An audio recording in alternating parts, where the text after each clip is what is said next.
ये जो इंडिया है ना, यहां आइए देखते हैं कि हमारे खेल, हमारे खिलाड़ी और हमारे खेल संगठन यानी स्पोर्ट्स फेडरेशंस को कौन कंट्रोल करता है। इस लिस्ट पर नजर डालें। ऑल इंडिया टेनिस एसोसिएशन के अध्यक्ष अनिल जैन, यूपी से बीजेपी के राज्यसभा सांसद। बैडमिंटन एसोसिएशन ऑफ इंडिया के अध्यक्ष हेमंता बिश्वा शर्मा, असम के मुख्यमंत्री, बीजेपी से। बीसीसीआई सेक्रेटरी जय शाह, जिन्हें हमने आईपीएल के दौरान काफी देखा है, ये भारत के गृह मंत्री अमित शाह के बेटे हैं। आर्चरी एसोसिएशन ऑफ इंडिया के अध्यक्ष अर्जुन मुंडा, केंद्रीय मंत्री, BJP. Table tennis association of India के अध्यक्ष मेघना अहलावत, हरियाणा के डिप्टी सीएम दुष्यंत चौटाला की पत्नी। National rifle association of India के अध्यक्ष कलिकेश नारायण सिंह देओ, बीजेपी नेता। साइकिलिंग फेडरेशन ऑफ इंडिया के अध्यक्ष पंकज सिंह, यूपी से बीजेपी नेता और रक्षा मंत्री राजनाथ सिंह के सुपुत्र। जूडो एसोसिएशन ऑफ इंडिया के अध्यक्ष प्रताप सिंह बाजवा, पंजाब से कांग्रेस नेता।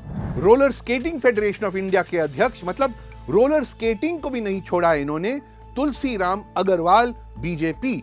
और इन सब में से सबसे ज्यादा चर्चित रेसलिंग फेडरेशन ऑफ इंडिया के साइडलाइन अध्यक्ष ब्रिजभूषण शरण सिंह, यूपी से बीजेपी के बाहुबली सांसद।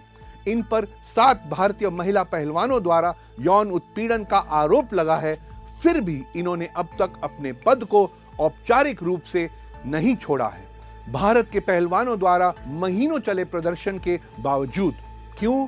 क्योंकि वो एक नेता हैं। हमारे स्पोर्ट्स फेडरेशन के लगभग सभी प्रमुख नेता हैं। इसमें सबसे बड़ी समस्या क्या है? एक शब्द में समस्या है जवाबदेही, अकाउंटेबिलिटी। यौन उत्पीड़न की बात के अलावा रोजाना के कामकाज, ठेकों का वितरण, टीम्स की सिलेक्शन, इन सभी कामों में जब नेता देश में स्पोर्ट्स चलाते हैं तो जवाबदेही कहां है? बल्कि आइए स्पोर्ट्स में सबसे अहम मानदंड को देखें, खेल के मैदान में परफॉर्मेंस। 2020 टोक्यो ओलंपिक्स अब तक के ओलंपिक्स में भारत का सबसे शानदार प्रदर्शन रहा है। भारत ने 7 मेडल जीते, 1 गोल्ड, 2 सिल्वर और 4 ब्रॉन्ज। लेकिन फिर भी मेडल्स की टैली में हम 48वें नंबर पर थे। 2016 के रियो ओलंपिक्स में हमने केवल 2 मेडल जीते, 1 सिल्वर और 1 ब्रॉन्ज, और 67वें नंबर पर थे। अब अगर हमारी 2020 की परफॉर्मेंस की तुलना कुछ हमारे लेवल के देशों के साथ करें तो ब्राजील ने टोक्यो में 21 मेडल जीते, जिनमें से 7 गोल्ड थे। टर्की ने 13 मेडल जीते, ईरान ने 3 गोल्ड जीते, और जमैका, जिसकी पूरी आबादी हमारे एक आगरा शहर से कम है, ऐसे देश ने टोक्यो में 9 मेडल जीते, जिनमें से 4 गोल्ड थे। तो इन सभी स्पोर्ट्स फेडरेशन के अध्यक्षों को इतने सालों की खराब प्रदर्शन के लिए हम कब जिम्मेदार ठहराएंगे? क्या अब तक किसी भी खेल संघ के किसी भी प्रमुख ने खराब प्रदर्शन के लिए इस्तीफा दिया है? नहीं। क्या उनसे कभी किसी ने इस्तीफा मांगा है? नहीं। क्या आपको भविष्य में कभी उनसे सवाल करने की अनुमति दी जाएगी? जी नहीं। क्यों? क्योंकि वे नेता हैं, और जब बात स्पोर्ट्स की आती है तो हम नागरिकों के पास उनके ऊपर कोई पावर नहीं है।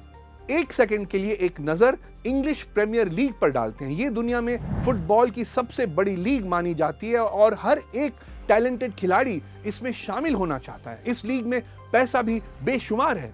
लेकिन क्या आपको पता है कि ईपीएल के 2022-23 के सीजन में कितने फुटबॉल मैनेजर्स को नौकरी से हाथ धोना पड़ा? 14। और इसे कहते हैं जवाबदेही। ये जो इंडिया है ना, यहां खेल संघों को बाप दादा की जागीर समझा जाता है, जैसे कोई पर्सनल प्रॉपर्टी हो। ब्रिजभूषण सिंह 2011 से कुश्ती महासंघ के प्रमुख हैं। क्यों? क्योंकि वे नेता हैं, और भारत में कोई नेता अपनी कुर्सी कभी नहीं छोड़ता। भारतीय खेलों पर नेताओं की इस पकड़ की वजह से ही अब तक बाकी स्पोर्ट्स के ज्यादातर खिलाड़ी पहलवानों के प्रदर्शन को लेकर चुप हैं।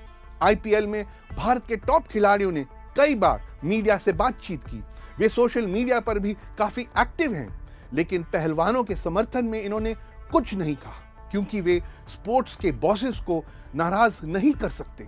आवाज उठाई तो हो सकता है आईपीएल का कॉन्ट्रैक्ट कैंसिल हो जाए, या फिर नेशनल, स्टेट लेवल या क्लब लेवल पर भी टीम में जगह कैंसिल हो जाए। असल में भारत के नेता कई वरिष्ठ खिलाड़ियों को अपने बनाए हुए सिस्टम का हिस्सा बनाने में कामयाब रहे हैं। तभी तो तेंदुलकर से लेकर मैरी कॉम, पीटी उषा और भी कई खिलाड़ी राज्यसभा के लिए नामित किए गए और एक तरह से सेमी नेता बन गए और संसद पहुंचकर वे अक्सर अपनी स्वतंत्र आवाज खो बैठते हैं। सचिन तेंदुलकर का राज्यसभा में 6 सालों का अटेंडेंस था सिर्फ 7%, यानी कंट्रोवर्सी से बचने का उनका प्लान था एब्सेंट रहना। फिर पीटी उषा, इतनी बड़ी स्पोर्ट्स आइकॉन जो अब आईओए की अध्यक्ष और बीजेपी द्वारा नामित राज्यसभा सांसद भी हैं, क्या राजनीति के दबाव में उन्होंने पहलवानों के प्रोटेस्ट को अनुशासनहीनता करार दिया था? कई लोग कह रहे हैं कि हां, उन पर प्रेशर जरूर रहा होगा। और मैरी कॉम का क्या, जो बृजभूषण सिंह के केस में बनी कमेटी को हेड कर रही हैं। अप्रैल से ही कमेटी की रिपोर्ट तैयार है, लेकिन उसे पब्लिक के सामने अब तक नहीं रखा गया है। इसके बारे में मैरी कॉम का क्या कहना है?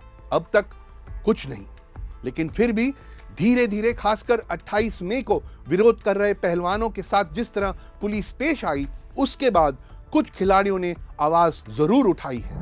नीरज चोपड़ा ने उनके समर्थन में 1 से ज्यादा बार ट्वीट किया है। इंडियन फुटबॉल टीम के कैप्टन सुनील छेत्री ने भी उनके समर्थन में ट्वीट किया है।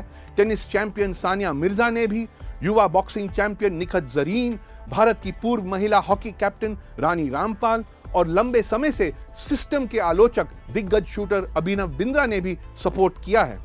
वहीं पूर्व क्रिकेटर्स इरफान पठान से लेकर अनिल कुंबले और वीरेंद्र सहवाग से लेकर कपिल देव ने भी अपनी आवाज उठाई है।